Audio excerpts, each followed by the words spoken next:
الله الرحمن الرحيم نحمده ونصلي على رسوله الكريم أما بعد قال الله تبارك وتعالى أعوذ بالله من الشيطان الرجيم بسم الله الرحمن الرحيم يا أيها الذين آمنوا كتب عليكم الصيام كما كتب على الذين من قبلكم لعلكم تتقون وقال تعالى أعوذ بالله من الشيطان الرجيم شهر رمضان الذي أنزل فيه القرآن هدى للناس وبينات من الهدى والفرقان صدق الله العظيم. محترم بھائیوں بزرگوں دوستو، اللہ نے ہم تمام کو رمضان المبارک کا برکت و رحمت والا مہینہ عطا فرمایا ہے۔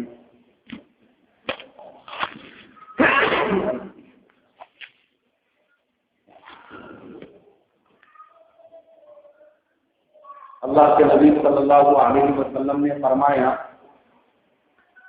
رمضان کا پہلا عشرہ یہ اللہ کی رحمت ہے، دوسرا عشرہ مغفرت ہے اور تیسرا عشرہ جو ہے وہ جہنم کے آگ سے آزادی ہے۔ اس لیے پہلے عشرے میں اللہ تبارک و تعالیٰ کی رحمت کو طلب کرنا چاہیے،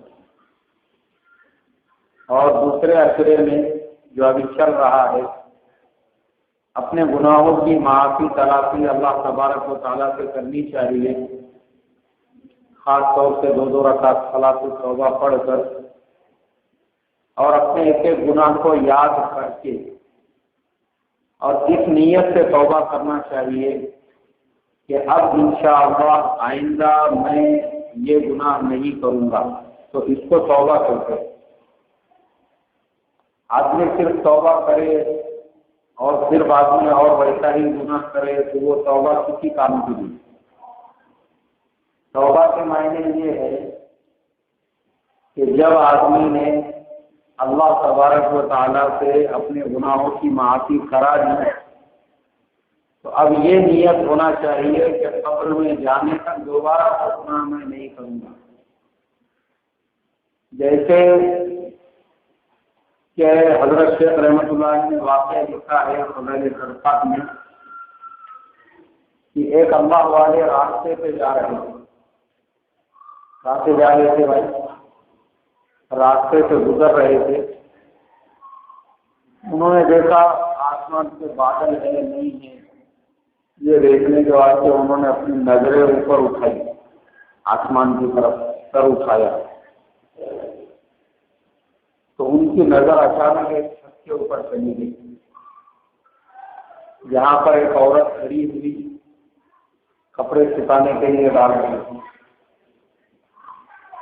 مگر وہ اجنبی عورت تھی، نامحرم عورت تھی، اس کے اوپر اچانک نظر پڑ گئی تو ان اللہ والوں کو اتنا غم ہوا، اتنا افسوس ہوا، اتنا افسوس ہوا، انہوں نے قسم کھا لی کہ اب انشاءاللہ زندگی میں کبھی سر اٹھا کے آسمان کو نہیں دیکھوں گا۔ اس کے بعد وہ 40 سال تک زندہ رہے لیکن کبھی بھی انہوں نے آسمان نہیں دیکھا۔ اسے کہتے ہیں توبہ کرنا۔ کیا کرنا بھائی؟ توبہ اس سے کہتے ہیں کہ آدمی ایک مرتبہ توبہ کر لے، اس کے بعد واپس سے دوبارہ وہ گناہ نہ کرے۔ حضرت بشر حافی رحمۃ اللہ علیہ بہت بڑے اللہ والے تھے، بہت بڑے بزرگ تھے، لیکن یہ اللہ والے جو تھے اللہ والے بننے سے پہلے گناہوں کی زندگی گزارتے۔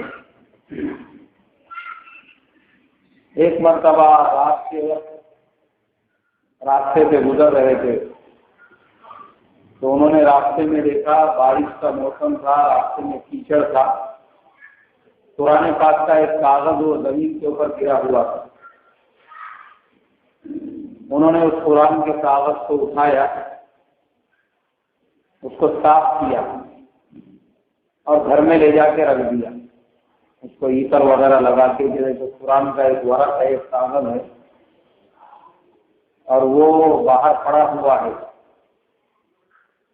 کیچڑ کے اندر، تو انہوں نے اس کو اٹھا کے دھو کر عطر وغیرہ لگا کے گھر میں اوپر جہاں پہ قرآن وغیرہ رکھتے اس کے اوپر رکھ دیا۔ تو رات کو خواب میں انہوں نے دیکھا کہ ان کو غیب سے کوئی آواز آ رہی ہے، اور آواز دینے والا ان سے کہہ رہا ہے کہ الم یأن للذین آمنوا ان تخشع قلوبهم لذکر اللہ۔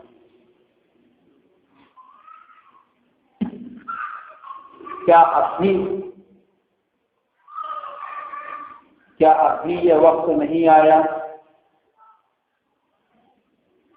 کہ لوگوں کے دل یا تمہارے دل اللہ کے خوف سے ڈر جائے، اللہ کی یاد کی وجہ سے، اللہ کی یاد کے لیے تمہارے قلوب کیا ہو جائے بھائی، اللہ کے خوف سے ڈر جائے؟ کیا وہ وقت ابھی تک نہیں آیا؟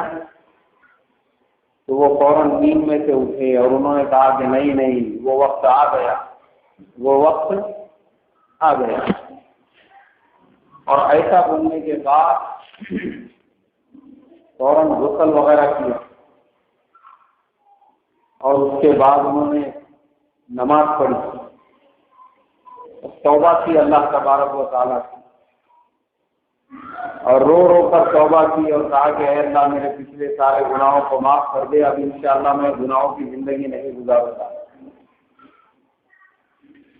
اس کے بعد میں بہت بڑے کروڑ پتی آدمی تھے، اللہ نے بہت زیادہ مال و دولت عطا کی تھی، وہ سارا مال و دولت جمع کیا، اور جمع کرنے کے بعد وہ سارا کا سارا اللہ کے راستے میں صدقہ کر دیا، اور بس ایک موٹا سا جوبہ پہن کر جو ہے اللہ کی یاد میں مشغول ہو گئے۔ ایک مرتبہ راستے سے جا رہے تھے تو انہوں نے دیکھا کہ کچھ غریب لوگ ہیں بیچارے، ان کے پاس میں پیر میں پہننے کے لیے چپل اور جوتا بھی نہیں ہے، اور گرمی کی حالت میں وہ روڈ سے راستے سے گزر رہے ہیں۔ ادھر آ جاؤ، سامنے آ جاؤ، یہاں پہ ابھی جگہ خالی ہے، تو پہلے آ کے پہلی سب کو پہلی جگہ کو آگے پور کرنے کا، بعد میں پھر پیچھے آنے والوں کو آسانی رہتی بیٹھنے میں۔ تو انہوں نے دیکھا غریب لوگ بیچارے، ان کے پاس کوئی جوتا چپل پھر بھی نہیں ہے، تو حضرت بشر حافظ رحمۃ اللہ علیہ ان کے خود کے پیر میں جو جوتا تھا، انہوں نے وہ جوتا نکال کے غریب آدمی کو دے دیا، اور خود ننگے پیر چلنے لگے۔ کیسے چلنے لگے بھائی؟ ننگے پیر، بغداد میں رہتے تھے، ننگے پیر راستے سے چلنے لگے۔ تو علماء نے یہ واقعہ لکھا ہوا ہے کتابوں میں کہ جس راستے سے بشر حافظ وہ ننگے پیر گزر جاتے تھے، اس کے بعد میں جانور اس راستے سے نہیں گزرتے تھے۔ وہ بولتے تھے جس راستے پہ بشر حافظ کے قدم پڑے ہم اپنے قدم اس پہ نہیں ڈال سکتے، وہ اپنا راستہ بدل لیتے۔ حضرت جنید بغدادی رحمۃ اللہ علیہ نے دیکھا کہ جانوروں کے ریوڑ اس راستے سے گزر رہے ہیں جس راستے سے بشر حافظ گزرے تھے۔ انہوں نے کہا مجھے ایسا لگتا ہے کہ آج بشر حافظ کا انتقال ہو گیا، اور وہ گئے ان کے گھر پر تو معلوم ہوا کہ واقعی میں بھی ان کا انتقال ہو گیا۔ تو زندگی جب انہوں نے بدل دی، یعنی اللہ سے توبہ کی، ایسی توبہ کی کہ بعد میں وہ زندگی کی طرف انہوں نے پلٹ کر بھی نہیں دیکھا، اللہ نے وہ مقام اور مرتبہ عطا کیا کہ پھر اس راستے سے بشر حافظ رحمۃ اللہ علیہ گزر جاتے، جس راستے سے گزر جاتے پھر اس راستے سے جانوروں کے گزرنے کی ہمت نہیں ہوتی۔ پھر تقوی میں، للہیت میں اللہ نے وہ مقام، وہ مرتبہ عطا کیا کہ ایک مرتبہ ان کی بہن، اس نے ایک یعنی بادشاہ کی سواری جا رہی اور سواری گزر رہی تھی، تو وہ سواری بہت لمبی تھی اور وہ رات کا وقت تھا، اور سب کے پاس میں قندیلیں تھی، مشالیں تھی جس سے اجالا آ رہا تھا۔ اس اجالے میں بیٹھ کر اس بشر حافی رحمۃ اللہ علیہ کی بہن نے انہوں نے سوت کاتا. پہلے زمانے میں سوت کاٹتے تھے، ہاتھ سے کپڑا بناتے تھے، تو انہوں نے ہاتھ سے جو ہے سوت کاتا. مگر پھر دل میں خیال پیدا ہوا کہ بادشاہ کے سواری کی روشنی اور میرے خود کے چراغ کی روشنی نہیں تھی، تو پتہ نہیں یہ کمائی کھانا میرے لیے جائز ہے یا نہیں. وہ مسئلہ معلوم کرنے کے لیے امام احمد ابن حنبل رحمۃ اللہ علیہ کے پاس پہنچی. وہ زندہ تھے اس وقت میں. امام احمد ابن حنبل رحمۃ اللہ علیہ نے پوچھا کہ یہ کمائی کھانا تمہارے لیے جائز ہے، مطلب وہ جو روشنی میں تم نے سوت کاتا ہے وہ تمہارے لیے جائز ہے. اس کے بعد میں امام احمد بن حنبل رحمۃ اللہ علیہ کے ذہن میں یہ بات آئی کہ یہ کون عورت ہے جو اتنی تقوی والی ہے، اتنی للہیت والی ہے، جو اتنا چھوٹا مسئلہ پوچھنے کے لیے آئی کہ بادشاہ کے سواری کے روشنی کی کا سود جو ہے وہ کھانا جائز ہے یا نہیں ہے. انہوں نے اپنے شاگرد کو بھیجا، ان کو واپس بلایا. بلانے کے بعد پوچھا تمہارا نام کیا ہے؟ بولے میرا نام یہ ہے. تم کون ہو؟ بولے میں بشر حافی کی بہن ہوں. بولے نہیں، اگر کوئی عام عورت رہتی تو اس کے لیے جائز تھا، مگر بشر حافی کی بہن کے لیے ناجائز. تو اللہ نے اتنا بڑا مقام اور مرتبہ ان کو کب دیا؟ پہلے کی زندگی سے گناہوں میں گزرتی تھی، مگر جب ایک مرتبہ انہوں نے توبہ کی، استغفار کیا، تو بعد میں ادھر پلٹ کر دیکھا کیا بھائی؟ نہیں پلٹ کر دیکھا. جیسے ہمارے زمانے میں بھی بہت سارے لوگ گناہوں کو چھوڑ دیتے ہیں رمضان کے مہینے میں، لیکن جیسے ہی عید کا چاند نظر آ جاتا ہے پھر وہ واپس سے گناہوں کی زندگی میں چلے جاتے ہیں. اس لیے اللہ تبارک و تعالیٰ قرآن میں فرماتے ہیں کہ یا ایھا الذین آمنوا توبوا الی اللہ توبۃ نصوحا، اے ایمان والو اللہ تعالیٰ سے ایسی توبہ کرو کہ پھر واپس سے اس زندگی کی طرف پلٹنے کا تمہارے ذہن میں دھیان بھی نہیں آنا چاہیے. ایک مرتبہ جب توبہ کی تو اپنی زندگی کو پاک صاف کر لیا. اس کے لیے فرمایا کہ رمضان کا پہلا عشرہ وہ رحمت کا تھا، وہ گزر گیا. اور یہ کون سا عشرہ ہے بھائی؟ یہ مغفرت والا عشرہ. اللہ گناہوں کو معاف کرتے ہیں. اب اللہ جب گناہوں کو معاف کرتے ہیں تو ہمارے اوپر فرض ہے، لازم ہے، ضروری ہے کہ ہم اللہ تبارک و تعالیٰ سے رو رو کر اپنے گناہوں کو معاف کرائے، اور معاف کرانے کے بعد یہ نیت کرے کہ انشاءاللہ واپس سے پھر ہم وہ زندگی کی طرف نہیں لوٹیں گے. جیسا میں نے بتایا کہ بشر حافی پہلے گناہوں کی زندگی گزارتے تھے، مگر جب ایک بار توبہ کی تو ولایت کے اس مقام اور مرتبے پہ پہنچے کہ جس راستے سے گزرتے تھے اس راستے سے پھر جانور کی بھی گزرنے کی ہمت نہیں ہوتی. کئی واقعات ملیں گے آپ کو. اس لیے ہماری زندگی بھی اللہ نے موقع دیا. اب اگلا رمضان ہم کو نصیب ہوگا نہیں ہوگا، توبہ کا موقع دیا. اب تک ہماری زندگی میں جتنے گناہ سے ہماری زندگی گزرتی رہی، آدمی توبہ کر کے جو ایک مرتبہ ہدایت والے راستے پر آ جائے اس کے بعد اس نے پیچھے پلٹ کے نہیں دیکھنا چاہیے. میں ایک جگہ پہ امامت کرتا تھا، ہمارے وہ مسجد کے قریب میں صاحب کی گیرج تھی، موٹر سدھارنے کا کام کرتے تھے. تو اتوار کے دن ہفتے والی اجتماع کا دن رہتا تھا، ہم لوگ عصر کی نماز کے بعد میں گشت کے لیے جاتے تھے. تو میں جب بھی وہ آدمی کے پاس میں ہم گشت میں گئے، پہلے تو مجھے یہی نہیں معلوم تھا کہ یہ مسلمان کی گیرج ہے. وہ ایک دم ہمیشہ نشے میں دھل رہنا وہ آدمی نے، اور کبھی اس کو کوئی ہوش نہیں رہتا تھا، یعنی بے ہوش ہوا آدمی ہمیشہ نشے کی حالت میں. جب بھی جماعت والوں نے ملاقات کے لیے جانا، گشت میں ان کے پاس میں جانا، تو وہ اس کے منہ سے اتنی بو آتی تھی شراب کی، اور بات کرنے کو یعنی کرائی اس کو کچھ سمجھتا ہی نہیں تھا. بیان کرنے والے نے کیا بولا کیا نہیں بولا، وہ اپنا چلے جاتا تھا. اور وہ سنتے رہتا تھا، جماعت والے بعد میں چلے جاتے تھے اپنی بات کر کے.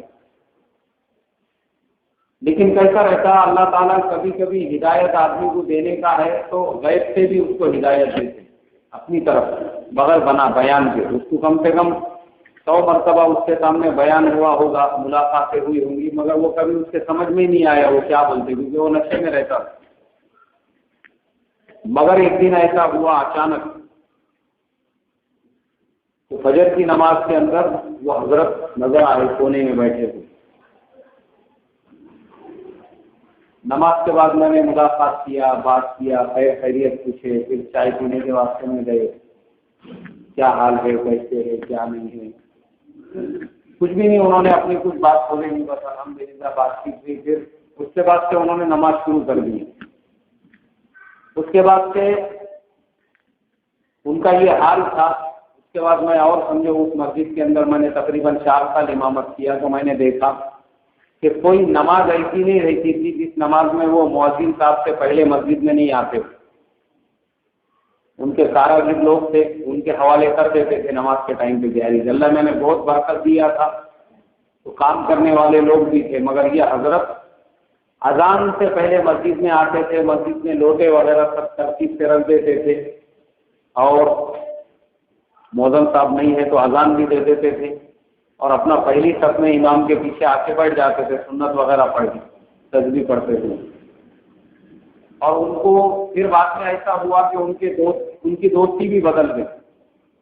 پہلے جیسے لوگوں کے ساتھ میں دوستی تھی، اب وہ سب دوست چینج ہو گئے۔ اب جماعت والوں کے ساتھ دوستی ہو گئی، نماز پڑھنے والوں کے ساتھ دوستی ہو گئی، اب مسجد میں آنے والوں کے ساتھ اٹھنا بیٹھنا ہو گیا، اب امام صاحب کے ساتھ میں دوستی ہو گئی۔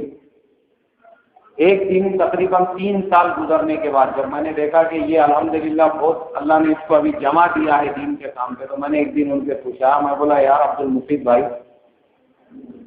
میرے ایک بات سمجھ میں نہیں آئی، میں بہت دنوں سے سوچتا رہا تمہارے سے پوچھوں کہ تمہارے پاس اتنے ملاقات کے لیے لوگ آئے، اتنی تم کو سمجھائے، اتنے مرتبہ تمہارے سے بات کیے کہ بھائی تم اللہ کے راستے میں چلو، مگر کبھی تم نے کبھی کسی کی بات سنی بھی نہیں اور کبھی مسجد میں نہیں آئے، یہاں تک کہ تم جمعہ میں بھی کبھی نہیں آتے تھے۔ تمہارے ساتھ ایسا کیا حادثہ ہوا، ایسا کیا واقعہ ہوا جس نے تمہاری زندگی کو بالکل پلٹ دیا، یعنی بالکل بدل دیا، کہ تم وہ اس دن جو فجر کی نماز میں دکھے، اس کے بعد سے لے کے آج تک کبھی بھی تمہاری تکبیر اولیٰ کے بغیر کوئی نماز نہیں، ہر نماز تم نے تکبیر اولیٰ کے ساتھ ہی پڑھی۔ انہوں نے کہا کہ مولانا اس دن اچانک ایسا ہوا، میں ایک دم فل نشے کی حالت میں گھر پہ گیا، اور گھر پہ جانے کے بعد اس دن ایک ایسا واقعہ اور حادثہ میرے ساتھ ہو گیا تھا کہ میرا ایک غیر ایمان والا دوست تھا، وہ میرا یعنی ایسا پکا اور پختہ دوست تھا، وہ میرا راز و نیاز والا دوست تھا، اور ہم دونوں ساتھ میں بیٹھ کر ہی جو ہے سارے کام کرتے تھے اور شراب پیتے تھے اور گناہ کے کام کرتے تھے۔ وہ صبح میں میرے ساتھ میں ہی تھا، لیکن دوپہر میں مجھے اچانک پتہ چلا کہ ایک ایکسیڈنٹ میں اس کا انتقال ہو گیا۔ تو میں گیا اس کے گاؤں کو، پھر اس کا سب تجویز و تقسیم ہو گئی، تو وہ واقعہ میرے دل کے اوپر اثر کر گیا۔ رات میں بھی بے ہوشی کی حالت میں تھا، مگر مجھے رات بھر نیند نہیں آئی۔ میں بستر پہ کروٹ بدلتا رہا اور یہ سوچتا رہا کہ عبدالمفید، اگر یہ رات میں تیرا بھی انتقال ہو گیا، وہ تو غیر ایمان والا تھا، اس کا تو کوئی مسئلہ نہیں ہے کہ اس سے اللہ تبارک و تعالیٰ حساب کریں گے، کتاب کریں گے، کیونکہ اس کے لیے ڈائریکٹ جہنم کا فیصلہ ہے، مگر تو ایمان والا ہے، اگر اسی حالت میں تیرا انتقال ہو گیا تو اللہ تعالیٰ کو کیا منہ دکھائے گا؟ بولے مجھے رات بھر نیند نہیں آئی، مجھے گھبراہٹ اور بے چینی ہونے لگی، تو میں نے میری اہلیہ سے کہا، اس نے پانی کے اندر دعا پڑھ کر مجھے دیا، میں نے وہ پانی پیا، مگر پھر بھی مجھے اطمینان نہیں ہوا۔ میرے دل کو یہ خوف کھاتا رہا کہ اگر میں اسی حالت میں مر گیا تو میرا کیا ہوگا، یعنی اللہ کو میں کیسے منہ دکھاؤں گا، موت کا تو کوئی بھروسہ نہیں ہے۔ وہ دوست بھی میرا ہم عمر تھا اور میرے ایج کا ہی تھا، مطلب، اور اچانک سے اس کا صبح میں میرے ساتھ میں تھا، دوپہر میں انتقال ہو گیا۔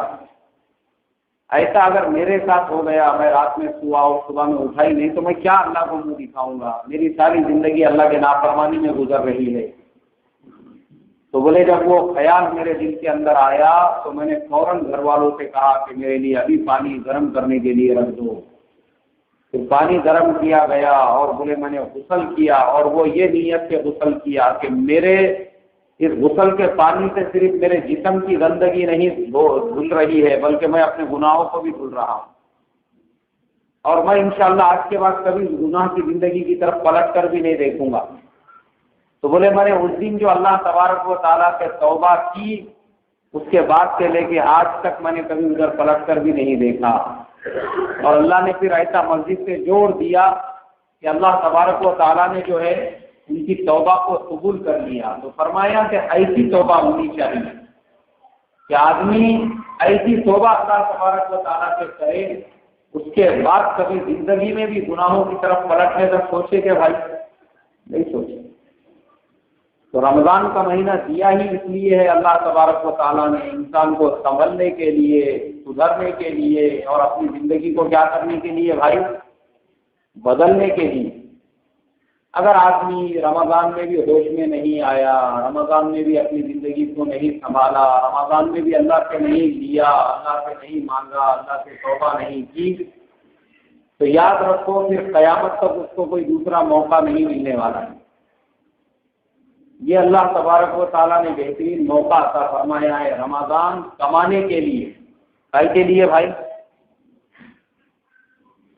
گناہوں سے معافی مانگنا ضروری، اور اس کے بعد میرے محترم بزرگوں، رمضان کا مہینہ ہے کمانے کا، نیکیوں کے کمانے کا یہ سیزن ہے، یہ مہینہ ہے۔ جیسے ایک بیوپاری، ایک کاروباری، ایک تاجر آدمی وہ سیزن کے وقت میں کھانا پینا بھی جو ہے برابر ٹائمنگ پہ نہیں کھاتا، بولے نہیں میرا کمائی کا ٹائم ہے۔ تو ایسے ہی رمضان اللہ نے نیکیوں کے کمانے کے لیے دیا ہے۔ تو حضور صلی اللہ علیہ وسلم نے فرمایا کہ دو چیزوں کی کثرت کرو، ایک تو فرمایا کہ لا الہ الا اللہ اور استغفار کی، اور دوسرے کہا جہنم سے پناہ مانگو اور جنت کو اللہ سے طلب کرو۔ ذکر کرنا چاہیے آدمی میں، جو آدمی ذکر کرتا ہے اس کو روزہ بھی نہیں محسوس ہوتا ہے، اس کا روزہ کیسے گزر رہا ہے۔ یہ جو قرآن کی تلاوت کرتا ہے اس کو بھی روزہ نہیں محسوس ہوتا ہے کہ روزہ ہے یا نہیں ہے، وہ سیم ٹو سیم ہوتا ہے اس کے لیے۔ اور جو آدمی تلاوت نہیں کرتا، ذکر نہیں کرتا، تو اس کا منہ سوکھ جاتا ہے، اس کو ایسا لگتا ہے کہ روزہ بہت بھاری جا رہا ہے۔ اگر آدمی ذکر کرے گا، استغفر اللہ استغفر اللہ استغفر اللہ پڑھتے رہے گا، اس کو کبھی بھی پیاس نہیں محسوس ہوگی۔ یا لا الہ الا اللہ لا الہ الا اللہ لا الہ الا اللہ پڑھتا رہے گا، اس کو بھی کیا نہیں محسوس ہوگی بھائی، اس کو پیاس وغیرہ کچھ محسوس نہیں ہوگی۔ اور اس کے علاوہ میرے محترم بزرگوں، دین کے کام میں اپنا مال اور اپنی جان خرچ کرنے کا مہینہ، کہ ہمارا مال جو ہے اللہ کے راستے میں لگے رمضان کے مہینے میں۔ اب رمضان میں بہت سارے تقاضے ہوتے ہیں دین کے کاموں کے، بہت سے مدرسے والے آتے ہیں چندے کے لیے، اور بیچارے جو ہے سال میں ایک مرتبہ وصولی کرتے ہیں رمضان کے مہینے میں۔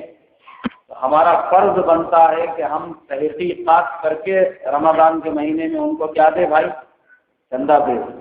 کہ کوئی مدرسہ ہے اپنا دل مطمئن ہے، اس کے پاس میں جو ہے آڈٹ رپورٹ ہے مدرسے کے حساب کتاب کی، تو یہ اوریجنل مدرسہ ہے، اور ان کا مدرسہ گورنمنٹ رجسٹرڈ ہے، تو یہ اوریجنل مدرسہ ہے، اس میں بالکل پیسے دینا چاہیے۔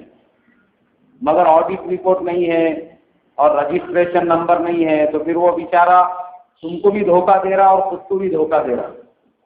اس لیے ایسی جگہ پہ پیسہ نہیں دینا جو ہے بہتر ہے۔ ایسی جگہ پہ پیسہ دینا مطلب ایسا ہے کہ چور کو کھلانا۔ لیکن اگر گورنمنٹ رجسٹریشن نمبر ہے اور آڈٹ رپورٹ ہے تو وہ کسی کو دھوکہ نہیں دے سکتا، کیونکہ آڈٹ رپورٹ جو ہے پوری گورنمنٹ کو بتانا پڑتی ہے تم نے سال بھر میں کتنا چندہ کیے اور کتنا مدرسے کے اوپر خرچ کیے۔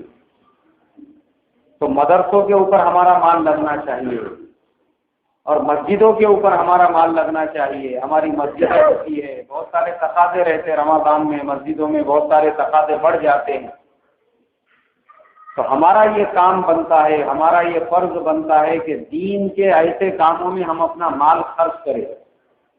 اور یہ اللہ کا قانون ہے، اللہ کا قاعدہ ہے۔ قرآن میں فرمایا کہ من جاء بالحسنۃ فلہ عشر امثالها، کہ جو آدمی اللہ کے پاس ایک نیکی لے کر آتا ہے اللہ اس کو 10 گنا عطا فرماتے ہیں۔ اللہ کے پاس میں دیر ہے مگر اندھیر ہے کیا بھائی؟ اندھیر نہیں ہے۔ اللہ تعالیٰ جو ہے دین کے کاموں میں جو آدمی جتنا دل کھول کے خرچ کرتا ہے اس کے مال میں اتنا اضافہ عطا فرماتے ہیں، اتنا اللہ تعالیٰ اس کے مال میں برکت دیتے ہیں۔ تو دین کے کام میں خرچ کرنا چاہیے، اور سب سے بہترین جو مصرف ہے وہ اپنے بستی کی مسجد ہے، جو مسجد میں ہم نماز پڑھتے ہیں، جو مسجد میں ہم جو ہے مسجد کے اندر ہم آتے، تراویح پڑھتے، جمعہ پڑھتے، ہمارے محلے کی مسجد، ہمارے پڑوس کی مسجد ہے۔ اب مسجد کے اندر کلر کا کام رہتا، مسجد کے اندر جو ہے بعض اوقات لائٹ بل مسجد کا پینڈنگ رہتا، بعض اوقات مسجد کے پانی کا مسئلہ رہتا، موٹر کا مسئلہ رہتا، طہارت خانے بیت الخلا کا مسئلہ رہتا، اسپیکر کا مسئلہ رہتا، مسجد کے بہت سارے ایسے خرچے رہتے، اور مسجد کو آمدنی انکم کا کوئی سورس نہیں رہتا، تو مسجد والے بیچارے پریشان ہوتے، لوگوں سے قرضے لے کے ادھار لے کے جو ہے وہ مسجد کی ضروریات کو پورا کرتے۔ اب ہم مسجد میں آنے والے، ہمارا فرض بنتا ہے کہ ہم مسجد کے ذمہ دار سے ملے اور ان سے یہ کہے کہ بھائی ہمارے لائق بھی کوئی تقاضا ہے تو بتاؤ، ہم بھی انشاءاللہ اس کے اندر پیسے خرچ کرنے کے لیے تیار ہیں۔ ایسی بہت ساری چیزیں ہیں، اگر ہم نے ایک مہینے کا مسجد کا لائٹ کا بل دے دیے تو بتاؤ مہینے بھر میں جتنے نمازی نماز پڑھیں گے مسجد کے اندر اور جتنا لائٹ خرچ ہوگا وہ ثواب کس کے نام اعمال میں جائے گا؟ بھائی بل دینے والے کے نام اعمال میں جائے گا۔ ایک آدھے آدمی نے مل کے بولا بھائی مسجد کا جو سال بھر کا پانی کا بل ہے وہ میں دے دیتا ہوں، اب سال بھر جتنے لوگ وضو کریں گے، جتنے لوگ غسل کریں گے، جتنی جماعتیں آئیں گی وہ پانی استعمال کریں گے، پانی پیئیں گے، یہ سارا ثواب کس کے نام اعمال میں جائے گا؟ وہ پانی کے بل دینے والے کے۔ ایک آدھے آدمی نے مل کر بولا بھائی لاؤڈ اسپیکر کا کچھ کام اگر ہوگا تو ہم کو بولو، ہم 4-5 دوست مل کے تمہارا جو بھی خرچہ ہے وہ پورا کر دیں گے۔ اب امام صاحب جو قرآن پڑھیں گے، لوگوں کو سنائی دیں گی، لوگ نماز پڑھیں گے، رکوع سجدہ کریں گے، تو نماز پڑھنے والوں کو تو ثواب ملے گا ہی، ساتھ میں کس کو ثواب ملے گا؟ یہ پیسے دینے والوں کو بھی اللہ ثواب دیں گے۔ تو مسجد کے ایسے بہت سارے خرچے ہوتے ہیں، یہ کمانے کا مہینہ ہے، لگائیں گے اللہ ہم کو اس کا واپس دے گا۔ کیا دے گا بھائی؟ واپس اللہ تعالیٰ اس کا بدل دے گا ہم کو۔ ایسا نہیں ہے کہ ہم نے اللہ کے دین کے لیے خرچ کیا تو ہمارا پیسہ ضائع ہو گیا، ہم کو 2 جگہ پہ اللہ تبارک و تعالیٰ اس کا بینیفٹ دیں گے، اس کا اللہ تبارک و تعالیٰ اجر 2 جگہ دیں گے، ایک تو دنیا میں بھی دیں گے اور آخرت میں بھی اللہ تعالیٰ کیا کریں گے بھائی؟ اس کا اجر دیں گے، دنیا میں بھی دیں گے اور آخرت میں بھی دیں گے اللہ تعالیٰ۔ اللہ کا نظام ہی ہے۔ ایک حاجی صاحب تھے، بیچارے انتقال ہو گیا ان کا ابھی 2 سال پہلے ہمارے گاؤں میں، تو وہ بزرگ ہو گئے تھے، بہت ان کی عمر ہو گئی تھی تقریباً 80 سال، مگر وہ ہمارے مسجد میں نماز پڑھنے کے لیے آتے تھے، تو ان کا لڑکا ان کو عصر کی نماز میں لا کے چھوڑ دیتا تھا، پھر ہم دونوں بیٹھ کے ساتھ میں افطار کرتے تھے، مغرب کی نماز پڑھتے تھے، اس کے بعد وہ مغرب کے بعد میں قرآن پڑھتے بیٹھ جاتا تھا، وہ اپنا کونے میں بیٹھتے تھے عشاء تک، پھر تراویح پڑھ کے واپس سے ان کا لڑکا آتا تھا گاڑی لے کے، ان کو لے کے چلے جاتا تھا۔ تو وہ روزانہ ہم مغرب بعد کھانا کھاتے تھے تو وہ ان کی کہانیاں سناتے تھے ان کے زمانے کی۔ تو وہ بولنے لگے، بولے مولانا میں سر کے اوپر ٹوکرے پہ پھل فروٹ وغیرہ رکھ کے جو ہے دیہاتوں میں بیچنے کو جاتا تھا، بولے ایک ٹوکرا اٹھا کے میں نے 10 کلومیٹر کا سفر کیا، بولے لیکن میری نیت تھی، ہماری والدہ ہم کو یہ تربیت دیتی تھی، ہم یتیم تھے، بولے والد صاحب کا انتقال ہو گیا تھا تو ہم ٹوکرا سیر پہ اٹھا کے دیہات کو جاتے تھے، تو ہماری ماں نے ہم کو نصیحت کی تھی، بولے بیٹا جتنا بھی کماؤ گے اس کے 3 حصے کرنا۔ کتنے حصے کرنا؟ 3 حصے کرنا۔ بولے ایک حصہ جو تمہارا مطلب جو منافع تم کو ملے گا اس کے 3 حصے کرنا، ایک حصہ اپنے گھر بار کے خرچ کے لیے، اور ایک حصہ جو ہے اپنے والدین کے خرچ کرنے کے لیے، اور ایک حصہ جو ہے وہ اللہ کے راستے میں خرچ کرنا۔ تو بولے وہ زمانہ تھا، وہ زمانے میں 1 آنے 2 آنے کا زمانہ تھا، ہم وہ زمانے میں یہ لے کر بیچتے تھے، میں پان بیچتا تھا، بولے پھر پان کا کاروبار شروع کیے، پھر اللہ نے اس میں برکت دیا، پھر برکت دیا تو ایسی برکت دیا کہ پھر ہم نظام آباد سے پان منگاتے تھے۔ پھر کاروبار بڑھتے بڑھتے بڑھتے آج بولے میرا یہ حال ہے، میرے پاس میں 200 بھینسیں ہیں۔ کتنی بھینسیں ہیں بھائی؟ اور کوئی بھی بھینس 30,000 روپئے سے کم کی نہیں ہے، اور زمین بولے میرے پاس میں 150 سے 200 ایکڑ ہے۔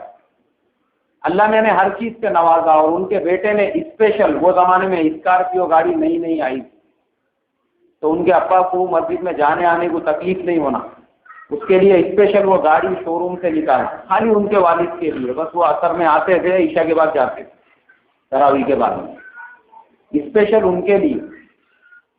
تو بولے میری سائیکل خریدنے کی بھی حیثیت نہیں تھی، مگر تب سے لے کے آج تک میرا یہ معمول ہے کہ میں اپنے نفع کے کتنے حصے کرتا ہوں۔ جب میں 5 روپئے روز کماتا تھا بولے، تب بھی میں اپنے نفع کے 3 حصے کرتا تھا، اور آج تو میری کمائی بولے لاکھوں روپیوں میں، لیکن آج بھی میں اپنے نفع کے کتنے حصے کرتا ہوں؟ 3 حصے کرتا ہوں، ایک اللہ کے دین کے واسطے، ایک اپنے رشتہ داروں کے واسطے، اور ایک اپنے گھر کے لیے۔ اللہ نے کم نہیں کیا، بلکہ اور کیا کیا، ان کے مال کو بڑھایا، اور مرنے کے بعد ان کو جو ملے گا وہ ملے گا۔ ہم اور آپ اگر مسجد پر خرچ کریں گے اور اپنے دین کے کام پر خرچ کریں گے، اللہ ہمارے مال کو کم نہیں کرے گا، بلکہ اس کے اثرات کو، اس کے بدل کو ہم خود اللہ اپنی آنکھوں سے دیکھیں گے کہ اللہ تبارک و تعالیٰ جو ہے آدمی کو کیسے اس کے ثمرات عطا کرتا ہے۔ تو اس کے لیے میرے محترم بزرگوں، اپنے بہت سارے ایسے تقاضے ہوتے ہیں مسجدوں کے جہاں پہ ہم نماز پڑھتے ہیں۔ تو یہ جو میں آپ کو بتا رہا ہوں، یہ مسجد کے مینٹیننس کے بارے میں بتا رہا ہوں، کائے کے بارے میں بتا رہا ہوں؟ میں تو آپ سمجھیں گے میں آپ کو تراویح کے ہدیے میں زیادہ پیسے دینے کی ترغیب دے رہا ہوں، اس کے بارے میں نہیں بول رہا ہوں۔ اس کے لیے تو اگر آپ نے 1 روپیہ بھی نہیں دیے تو اللہ آپ کو دنیا آخرت کا جزائے خیر عطا فرمائے۔ لیکن جو مسجد کا مینٹیننس ہے، اب یہ لاؤڈ اسپیکر ہے، بیچارے کچھ لوگوں نے قرضہ لے کے لگائے، اس کے پیسے ابھی تک نہیں ادا ہوئے۔ لائٹ بل کا مسجد کا مسئلہ رہتا، مسجد میں چٹائیاں پھٹ جاتی، بہت سارے لوگ جو ہے بزرگ لوگ رہتے، ان لوگوں کو بیٹھنا نہیں جمتا، پر چٹائیاں اگر برابر نہیں رہے گی تو ایسے بہت سارے مینٹیننس رہتے مسجد کے۔ اب وہ مسجد میں آنے والے مصلیوں کے اوپر فرض بنتا، ہمارے اوپر فرض ہے، جیسے ہم اپنے گھر کی ضروریات کی ذمہ داری اور نگرانی کرتے ہیں کہ گھر کا لائٹ بل برابر، مطلب لائٹ کا کنیکشن برابر ہونا چاہیے، اور نل میں پانی برابر آنا چاہیے، اور گھر کا ٹھنڈا سامان برابر ہونا چاہیے۔ سوچو یہ اللہ کا گھر ہے، اگر ہم اس کی فکر نہیں کریں گے تو پھر کون فکر کریں گے؟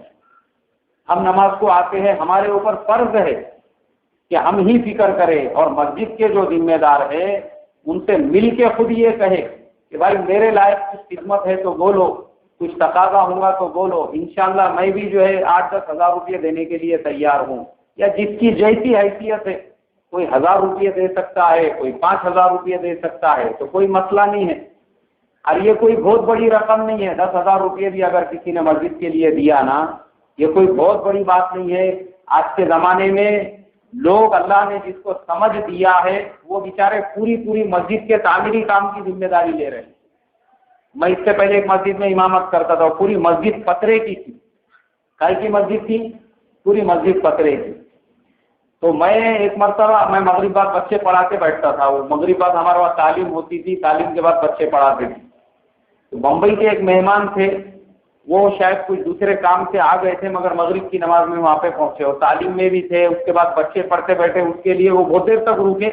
پھر عشاء کے بعد میں بھی ان کے کوئی رشتہ دار کے پاس آئے تھے، عشاء کی نماز میں بھی تھے۔ عشاء کے بعد مجھے انہوں نے کہا مولانا آپ سے مجھے کام ہے، آپ میرے ساتھ تھوڑا چلو بولے۔ میں بولا ٹھیک ہے۔ اب میں ان کے ساتھ میں گیا، جانے کے بعد میں وہ بیٹھے، اور بیٹھنے کے بعد میں انہوں نے مجھ سے کہا، بولے دیکھو آپ کی مسجد پترے کی ہے، اور میرے پاس میں 10 لاکھ روپئے کا ایک بجٹ ہے، جو میں نے یہ نیت سے رکھا ہوں کہ کسی بھی مسجد کا اگر تعمیری کام رہے گا تو میں وہ 10 لاکھ روپئے وہ مسجد کو دوں گا۔ آپ کی مسجد دیکھ کے میرا دل 100% مطمئن ہو گیا کہ مجھے یہیں پہ وہ پیسہ خرچہ کرنے کا ہے۔ تو آپ بولے میرے کو اس کا نقشہ وغیرہ بنا کے، جو بھی آپ کے ذمہ دار ہوں گے ان سے بات کر کے ہمارے کو دو، وہ پیسے میں آپ کے حوالے کر دیتا ہوں۔ میں بولا دیکھو یہاں پہ تھوڑا مسئلہ ہے گورنمنٹ کے پرمیشن کا، وہ جب تک نہیں ہوتا اس وقت تک ہم آگے کا کچھ کر نہیں سکتے. وہ جیسا ہی ہوگا میں آپ کو اطلاع دوں گا. انہوں نے میرا فون نمبر وغیرہ لیے. اس کے بعد میں انہوں نے 10 مرتبہ فون کیے. کتنی مرتبہ کیے؟ یعنی غرض جیسے ان کو ہے ہمارے کو غرض نہیں. یعنی حالانکہ غرض ہم کو ہے, ہم نے ان کو 10 مرتبہ فون کرنا چاہیے, مگر انہوں نے 10 مرتبہ فون کر کے یہ کہا کہ میری یہ نیت ہے کہ میرے مال کا ایک حصہ اللہ کے گھر میں لگے. کائے میں لگے بھائی؟ مسجد کے کام میں لگے. لوگ آج لاکھوں روپئے دینے کے لیے تیار ہے. اگر میں نے اور آپ نے مسجد کے ضروریات کے لیے اگر ہزاروں روپئے دیے تو کون سی بڑی بات ہے؟ 1000 روپئے بھی اگر دیے تو کون سی بڑی بات ہے؟ آج کے زمانے کا غریب سے غریب آدمی بھی اللہ نے اس کی استطاعت ایسی بنائی ہے کہ وہ مسجد کے لیے 1000 روپئے دے سکتا ہے. اس کے علاوہ میرے محترم بزرگوں, ہر جمعہ کو ہمارے سامنے سے رومال گھمایا جاتا ہے. ہم بے نیازی کے ساتھ میں بیٹھے ہوئے ہوتے ہیں. ہم سمجھتے ہیں کہ یہ اپنے لیے نہیں ہے, یہ دوسروں کے لیے ہے. حالانکہ ہر نمازی کا یہ فرض ہے کہ وہ اپنی کمائی کا ایک حصہ اس رومال کے اندر ڈالے, کیونکہ ہماری مسجد کو نہ آمدنی کا کوئی ذریعہ ہے, نہ ہماری مسجد کی دکانیں ہیں, نہ مسجد کے گھر ہے کہ جس کا کرایہ آتا ہو دکانوں سے تو اس کا مسجد کا خرچ چلے. یہ جو کچھ بھی خرچ چلتا ہے آپ کے چندے کے اوپر اور آپ کی امداد کے اوپر چلتا ہے. اب ہر مسلمان مسجد میں آنے والا, چلو زیادہ پیسے نہیں, میں آپ کو ایک خالی چائے کا خرچہ بولتا ہوں کہ 10 روپئے میں آج چائے بھی نہیں آ رہی ہے. 10 روپئے اگر ہر مسلمان مسجد میں آنے والا وہ یہ نیت کر کے مسجد میں آئے کہ کم سے کم 10 روپئے تو میں بھی دوں گا, یعنی بغیر 10 روپئے دیے کہ کسی بھی آدمی نے نہیں جانا چاہیے, بلکہ ہر آدمی نے, وہ زیادہ دے رہا ہے تو بہت اچھی بات ہے, مگر کم سے کم کتنے دینا چاہیے بھائی؟ ارے ہم جب چائے کے لیے 10 روپئے خرچہ کر رہے تو مسجد کیا ہماری اتنی گئی گزری ہے, ہم اس میں بھی 10 روپئے نہیں دے سکتے؟ لوگ چلر ڈالتے, جیسا بھیک ڈال رہے ہیں. لوگ بھیک بھی نہیں لیتے. ایک سگنل کے اوپر میں رکشے میں بیٹھے ہوا تھا, ایک منگنے والا آیا, میرے جیب میں 2-3 روپئے تھے, میں نے نکال کے دیا. اس نے بولا یہ نہیں لیتے, بولے ہم. میں نے بولا پھر کیا لیتے؟ بولے 10 روپئے ہونا, بولے میرے. تو میرے بازو میں جو ہے ایک عرب بیٹھے ہوا تھا, اس نے 100 روپئے نکال کے دے دیا, جا بولے بابا تو جا. تو بتانے کا مقصد یہ ہے کہ 10 روپئے جو ہے یہ ایک دم معمولی رقم ہے. ہمارے بچے صبح سے شام تک 50-50 روپئے کھا لیتے, اور ایک چائے اگر ہم پینے کے لیے جائیں گے وہ بھی 10 روپئے سے کم میں نہیں آتی. تو مسجد کے لیے ہر مصلی پر فرض ہے کہ یہ جو رومال گھمایا جاتا وہ اس کے اندر کتنے پیسے ڈالے بھائی؟ کم سے کم. اور زیادہ سے زیادہ اگر آپ 100 روپئے دے رہے ہیں, 500 روپئے اور 1000 دے رہے ہیں, بہت بڑی بات ہے. آپ جتنے دیں گے اس کا 10 گنا اللہ آپ کو فوراً اس کا جو ہے ریفنڈ کریں گے, اور انشاءاللہ آپ خود محسوس کریں گے کہ یہ مجھے اس کا ریفنڈ ملا ہے جو میں نے مسجد کے اور دین کے کام میں خرچ کیا. تو بڑے بڑے جو تقاضے ہیں وہ مسجد کے ذمہ داروں سے مل کے ہم معلوم کریں کہ بھائی کون سے تقاضے سے اگر کچھ ضرورت ہے تو ہم کو بھی بولو. اور یہ جو عام رومال گھمایا جاتا ہے, ہر مسجد میں آنے والا ہر نمازی اس کے اندر امداد کرنے کی فکر کرے, کوشش کریں گے بھائی سبھی ساتھی. اللہ تبارک و تعالی ہم تمام کو کہنے سننے سے زیادہ عمل کی توفیق عطا فرمائے. جن کی سنتیں باقی ہے وہ سنتیں پڑھ لیں.